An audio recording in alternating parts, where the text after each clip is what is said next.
Salut à tous et bienvenue sur GamerTech. Alors je vous retrouve aujourd'hui pour vous présenter une des dernières souris de chez Corsair. Il s'agit de la M55 Pro RGB et c'est un modèle un petit peu particulier dans la gamme du constructeur puisque c'est la première souris de la marque à être ambidextre, c'est-à-dire qu'elle sera adaptée à la fois au gaucher et au droitier grâce à un design symétrique et des boutons de macro présents des deux côtés. Alors elle sera en concurrence directe avec des modèles qui sont déjà bien implantés, on pense notamment à la Sensei 310 de SteelSeries ou à la G305 de Logitech qui elle en plus a la particularité d'être sans fil. Elle est proposée pour environ 50 €, et elle a l'intérêt d'avoir de sacrés arguments pour réussir à nous convaincre par rapport à ces deux modèles. Donc comme d'habitude, on va faire un petit tour du propriétaire, on va voir son design, son ergonomie, on va aussi voir ses fonctionnalités et ses performances, puis je vous retrouve évidemment en fin de vidéo pour une conclusion. C'est parti. Alors on ne s'attardera pas sur la boîte qui présente ici encore les caractéristiques de la souris avec un packaging noir et jaune. À l'intérieur, on y trouvera logiquement la M55 Pro RGB, qui est ici accompagnée de quelques notices et documentation technique. En se penchant sur le design de cette M55 RGB Pro, on se plaît à apprécier la simplicité de celui-ci. Corsair semble-t-il jouer la sécurité sur tous les points, avec un aspect visuel très passe-partout, et sans réel charme ou originalité comme peut proposer une M65 RGB Elite par exemple. On se retrouve ainsi face à une souris entièrement noire, où le dessus de la coque revêt un plastique légèrement rêche et pas forcément très agréable au toucher. Celui-ci a néanmoins le mérite de proposer une excellente accroche et facilite ainsi le maintien de la souris au creux de la main. Les deux tranches latérales, la souris symétrique on le rappelle, arborent quant à elle un grip caoutchouteux parsemé de petits motifs triangulaires, et c'est la seule petite excentricité de ce modèle qui là encore permet d'accentuer la bonne tenue en main de la M55 RGB Pro. Enfin, quelques petites zones faites d'un plastique brillant sont également présentes à la base de la souris, ainsi qu'au niveau de la molette centrale. Protégée par des films plastiques en sortie de boîte, celle-ci apporte un peu de cachet, un ensemble globalement assez terne. Du côté des boutons, on a droit à 8 boutons programmables à l'aide du pilote Corsair iQ, et on profite ici encore d'interrupteurs home run pour les clics principaux, qui sont garantis pour endurer 50 millions de clics.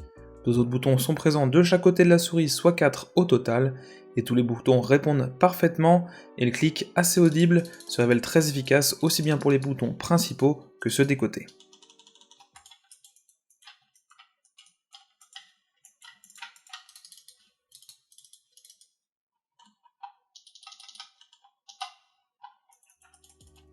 Le dernier véritable bouton prend quant à lui place juste derrière la molette et servira par défaut à régler la sensibilité de la souris. La molette propose justement d'écran assez peu marqué, mais reste globalement agréable à utiliser, avec son revêtement texturé. A noter également la présence d'un petit indicateur RGB entre la molette et le bouton, pour indiquer dans quel profil de DPI on se trouve. Alors que serait une souris gamer sans éclairage RGB ?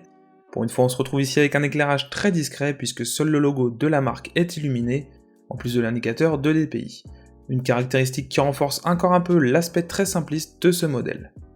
Enfin pour terminer sur cette partie ergonomie, il est à noter que la M55 Pro RGB se révèle très légère en main, avec un poids de seulement 86 grammes. On regrette par contre la prise en main globale qui ne convainc pas forcément, avec des tranches latérales trop droites qui n'épousent pas suffisamment la main.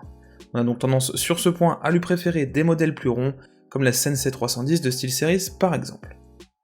Enfin pour finir, un rapide coup d'œil sous la souris nous permet d'apprécier les trois larges patins qui devraient assurer une bonne glisse à l'ensemble. La connexion de notre machine se fait quant à elle via un câble USB tressé d'environ 1,80 m, qui encore une fois se révèle presque trop court pour mon usage. Alors comme avec toutes les souris et périphériques de la marque, on fera ici encore une fois confiance au logiciel Corsair iQ pour libérer tout le potentiel de la M55 Pro RGB. Alors si la prise en main de l'outil peut paraître un petit peu particulière au premier abord, il nous laissera la possibilité de configurer la souris comme bon nous semble. On a ainsi la possibilité de créer des profils pour nos différents jeux et applications, et de les paramétrer à notre guise. Personnalisation des boutons et macros sont au rendez-vous, ainsi qu'une gestion fine de la sensibilité du capteur. Enfin, il est évidemment possible de personnaliser l'éclairage RGB de la souris, et comme pour tout le reste des paramètres, ce réglage pourra s'appliquer à chacun des profils. Alors sur le plan des performances brutes, le capteur PMW3327 choisi par Corsair y répond globalement à nos attentes. Si sa sensibilité maximale de 12400 dpi se révèle bien inférieure à ce qu'on a l'habitude de trouver chez la marque, dans la pratique, les 800 dpi qu'on utilise habituellement ont largement suffi, et le capteur se comporte correctement, il n'a montré aucun signe de décrochage particulier. On a par contre été assez surpris par la distance de décrochage qui est particulièrement haute sur ce modèle. Alors pour rappel, cette distance de décrochage, ou lift-off en anglais, ça correspond à la hauteur à partir de laquelle le capteur cesse d'enregistrer les mouvements. Il y a d'ailleurs certains modèles de souris comme la Rival 600 de SteelSeries qui proposent une personnalisation de cette distance de lift-off. Donc si comme nous, vous utilisez une sensibilité assez faible en jeu, vous pourriez être dérangé par cette caractéristique qui engendre des mouvements non souhaités lors du replacement de la souris au milieu du tapis. On ne la recommandera donc pas pour les joueurs de FPS, surtout ceux qui ont l'habitude de faire beaucoup de mouvements avec des faibles sensibilités. Alors pour le reste, la M55 Pro RGB elle fait clairement le travail. On appréciera particulièrement la qualité de la totalité de ses boutons. Ceux-ci sont globalement très agréables au clic et y répondent rapidement. Et c'est une remarque qui s'applique à l'ensemble de ces boutons, que ce soit les clics principaux ou les boutons latéraux. Globalement, c'est une très bonne souris, on la recommandera sans hésiter à tous les joueurs, sauf ceux qui justement utilisent des sensibilités très faibles. Donc voilà un petit peu ce qu'on pouvait dire sur cette M55 Pro RGB. Donc dans l'ensemble, c'est une bonne souris, elle a un design plutôt intéressant, assez simple et assez passe-partout. La prise en main, même si elle ne conviendra pas à tout le monde, elle reste globalement bonne et on apprécie particulièrement les grippes et le revêtement qui accroche bien la paume de la main et qui fait que la souris reste bien au creux de celle-ci. Alors on peut en dire autant des performances qui sont elles aussi plutôt bonnes, le capteur fait clairement le travail, mais par contre on a vraiment du mal avec la distance de décrochage qui nous paraît vraiment beaucoup trop élevée par rapport à ce dont on est habitué. Ce qui fait qu'avec des sensibilités vraiment basses, comme celles qu'on utilise au quotidien, on se retrouve à avoir des mouvements qu'on ne souhaite pas quand on déplace la souris et qu'on essaye de la replacer au milieu du tapis.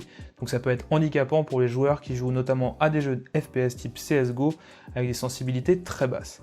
Donc on la recommandera quand même si on trouve son tarif un petit peu élevé, surtout quand on la met face à la Sensei 310 de SteelSeries par exemple. Pour nous, elle aurait dû être vendue un petit peu moins cher, ou alors ne pas avoir les défauts qu'on a cités pour pouvoir vraiment concurrencer ce genre de modèle. Donc si vous avez besoin de plus d'informations sur cette souris, vous pouvez les poser vos questions dans les commentaires, on sera une joie d'y répondre comme d'habitude. Vous avez également le texte écrit complet, le lien est dans la description de la vidéo. Surtout si vous avez aimé cette vidéo, n'hésitez pas à la partager et à mettre un petit pouce en l'air, ça permettra de faire progresser et connaître la chaîne. Puis moi je vous dis à très bientôt dans une nouvelle vidéo. Salut!